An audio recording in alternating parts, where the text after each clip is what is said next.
guys, welcome back to Remove Before Race, and we've got a very special treat for you today.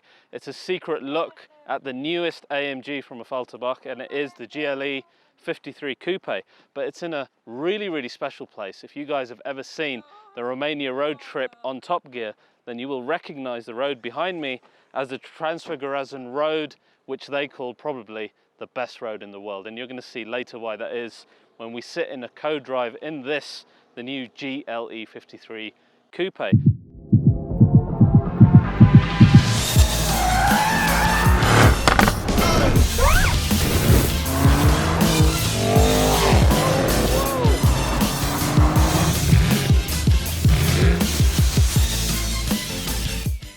Now, we did preview this car previously when I stole it and took it home, thanks to Gordon Wagner, but now we've got the real deal here.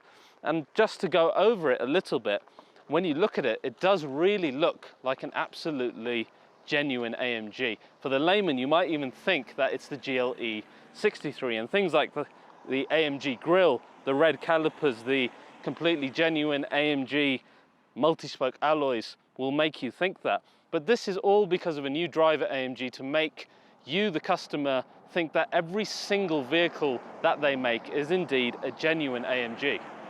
There is no longer any entry level or full fat, there is only the AMG. And when we first previewed the GLE 53, we spoke about how this is very similar to other manufacturers in the segment like Porsche, who just want the cars to look fully their own DNA.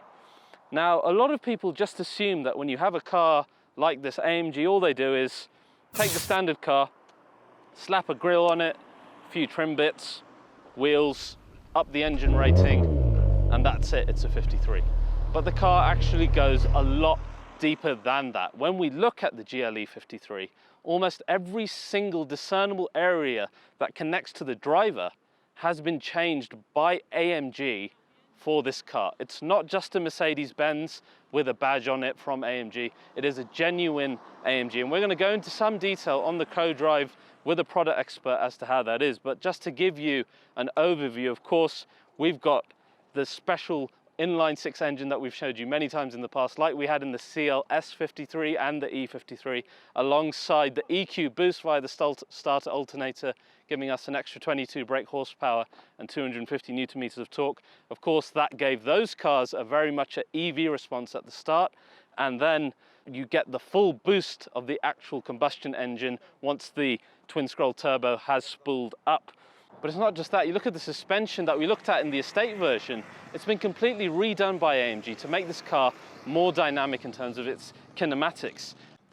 And of course, this car has got the AMG Performance exhaust system as well, and we're going to see later what the steering is like and how all of these factors come together to make this a genuine AMG. But whether it really is, of course, we will have to wait and see on the final drive when I actually get my hands on it eventually.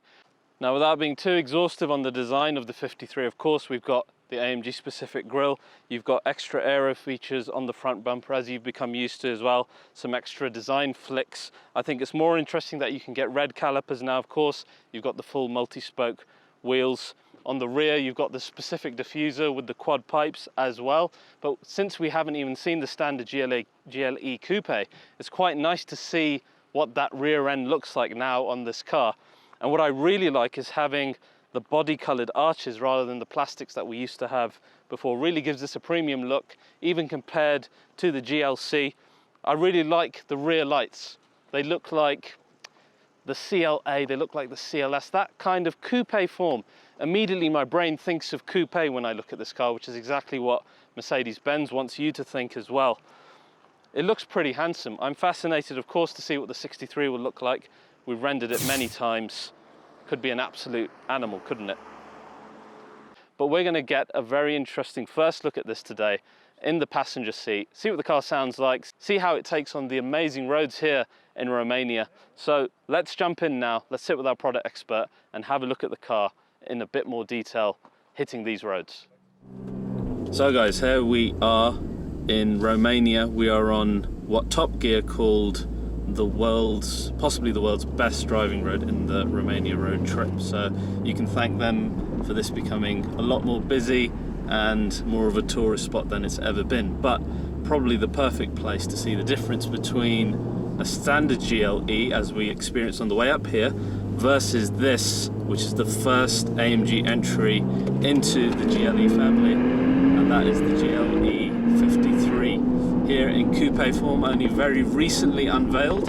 And we are very lucky to have the project manager for GLE, which is Stefan here. Now Stefan has been with AMG for over 18 years, and in fact was involved with the first ML55 back with the original M-Class, so we can say he's very, very well versed in performance SUV at AMG. So I think the best person to kind of talk us through this new baby from Affalterbach. Now, I was saying earlier that a lot of people just assume, Stefan, when they see a car like GLE 53 and it's not the GLE 63, they assume AMG have just added some grills outside, made a more powerful engine, some nice exhaust on the back, and that's it. But it goes a lot deeper than that, doesn't it, for a car like this? It does, really. What we have here is a completely AMG developed suspension and also axle. Yep. We have the series uses a cradle that is fixed to the body with bushings, and we have a solid attachment of the cradle to the body that makes the vehicle much more precise in steering. We lowered the lower control arms by 20 millimeters to get a kinematics that changes the axle, the roll axle through the car to a lower level, so that we have a more car-like handling. So like when you're turning and dipping, it's a lot more car-like. It's basically a lot more pointy. It doesn't roll. And that's specifically for the AMG. That's specific for the AMG. Yeah. So basically, that is really, we have our own knuckles. We have our own elastokinematics. So the whole setting on the front and also the wheel carrier on the rear has different attachments of the links, so that we have our own kinematic on the front and the rear axle. Yeah. It doesn't roll. There's hardly any body roll. Yeah, it's very much. It reminds me a bit of my GT4 in the sense that it sticks to the road. There's no kind of top heavy body roll as you would associate like previously with the GLE 43. I think was a lot more rolling from the last generation. This one seems to be very stable.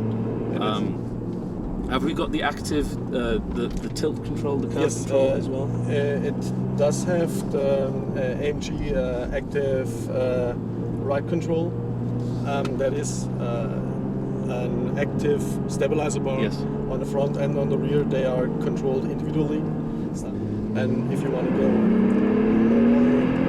more sporty, then that is easily doable. Yeah, and you were mentioning, like with the rear axle, it's got it's actually a unique one in comparison to the standard car. So yes, we have a more rear axle oriented distribution of the torque. Yes. And for that we also have a AMG developed rear axle that is able to deal with that torque.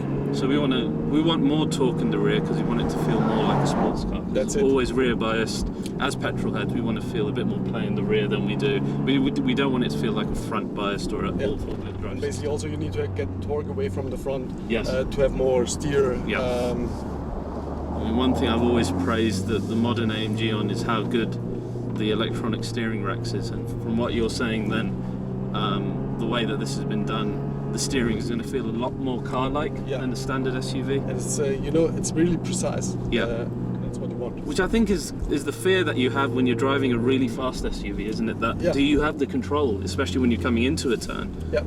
It's that horrible feeling of understeer, often in an SUV, that you don't want to feel. You want to have that control. You want to know where the wheels are. You don't want them slipping forward. The car has air suspension as a standard. Yes. And for sure it is continuous damping, so it's an adaptive damping system with a continuous adaptation. But when we say continuous, it's so fast. It is. In terms of how quickly it reacts to what the car is doing. It's like milliseconds. It is. basically you have two valves that you can control the hydraulic flow with, and they work independently, don't they? They work independently. Yeah. Yep. So basically, they are controlled by the suspension control unit for sure. Yes. And also you are able to influence that with your suspension button that you have here. Yeah. So I also noticed my favourite buttons in the car, which is the exhaust button. So yes. we've got a proper performance exhaust system in this 53 as well. Yeah, you got the optional exhaust system, the sports exhaust, and that has flaps, so you can influence from a more sporty to a more... How emotional it is. Yeah.